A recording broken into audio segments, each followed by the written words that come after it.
इतना ये हमारा ज्ञान गांव गांव तक पहुंचाया गया पूर्वजों के द्वारा, कितने साल परिश्रम किया होगा।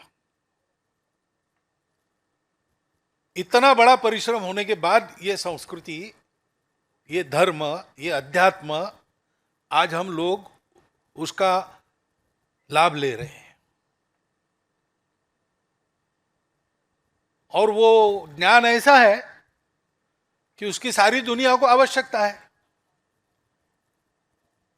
क्योंकि अब 2000 साल दुनिया बहुत प्रयोग करती रही। पहले सब कुछ राजा को दे दिया। मैं दुनिया कहता हूं तो भारत छोड़ के बाकी दुनिया के बारे में बोल रहा हूं। तो राजा होने से ठीक होगा ऐसा उनको लगा, लेकिन बाद में राजा ही प्रजा को लूटने लगा। तो फिर उन्होंने कहा कि राजाओं का राजा भगवान है, उसकी मानेगा वही राजा ठीक है, जो नहीं मानेगा वो नहीं ठीक है। और इसलिए फिर भगवान की भक्ति के आधार पर तरह तरह के रिलीजन, उनके आधार पर जीवन, ऐसा प्रयोग चला। लेकिन जीवन में शांति पैदा करने के लिए चले और खून की नदियां बहाई, ऐसा हो गया। बाद में कहा कि ये भगवान वगैरह क्या है, हम विज्ञान वाले हैं, भगवान को तब मानेंगे जब लेबोरेटरी में हमारे टेस्ट ट्यूब में भगवान आएगा तब, नहीं तो नहीं मानेंगे। फिर विज्ञान का एक दौर चला, खूब सुख सुविधा उत्पन्न हो गई, लेकिन संतोष नहीं है। अभी भी दुख है, परिवार टूट रहे हैं, अपराध बढ़ रहे हैं, युद्ध शुरू हो जाते तो थमते ही नहीं, और युद्ध शुरू होना बंद कभी होता नहीं। जितना विकास हो रहा है उतना पर्यावरण ध्वस्त हो रहा है। अब 2000 वर्ष ऐसे प्रयोग चलने के बाद दुनिया लड़खड़ा रही है, और वो चाह रही है कि ये भारत का ज्ञान हमको मिले।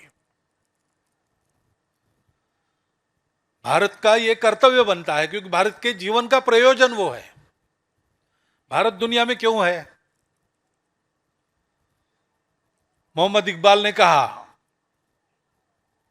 यूनान मिस्र रोमा सब मिट गए जहां से, कुछ बात है कि हस्ती मिटती नहीं हमारी। वो हस्ती क्या है? वो यही बोध है, और केवल बोध नहीं, उसका आचरण है। हमारा धर्म है, हमारी संस्कृति है। उसको स्थापन करने का श्रेय किसी एक को नहीं जाता। वो जीवन के सामूहिक अनुभव की तपस्या हम सब लोगों ने मिलकर की, हजारों वर्ष तक की होगी, और उसको एक एक घटक तक पहुंचाया। उस तपस्या का वो परिणाम है, इसलिए वो किसी का स्थापन किया हुआ नहीं है, और पता नहीं कब शुरू हुआ और चलते आ रहा है, इसलिए सनातन है। वो सनातन धर्म ऐसे समयों पर दुनिया को देते रहना, ये भारत के जीवन का प्रयोजन है। और वो प्रयोजन आज फिर से उपस्थित हुआ है, हम दुनिया को देख रहे हैं। सब कुछ होने के बाद भी दुनिया कैसे बनाई जा रही है, बना रहे हैं लोग, जानकर भी कि इससे नुकसान होगा। अपने विकारों से बंधे, अपने स्वार्थों से बंधे, अपने कट्टरपन से बंधे, और इसलिए वो ऐसे कृत्य करते हैं। अब उनको रास्ता कौन दिखाएगा? जिनके पास बोध है वही दिखाएंगे। इन्हें हमको दिखाना है, हमारा कर्तव्य भी बनता है। For more such videos, subscribe to the NewsX YouTube channel, hit the bell icon.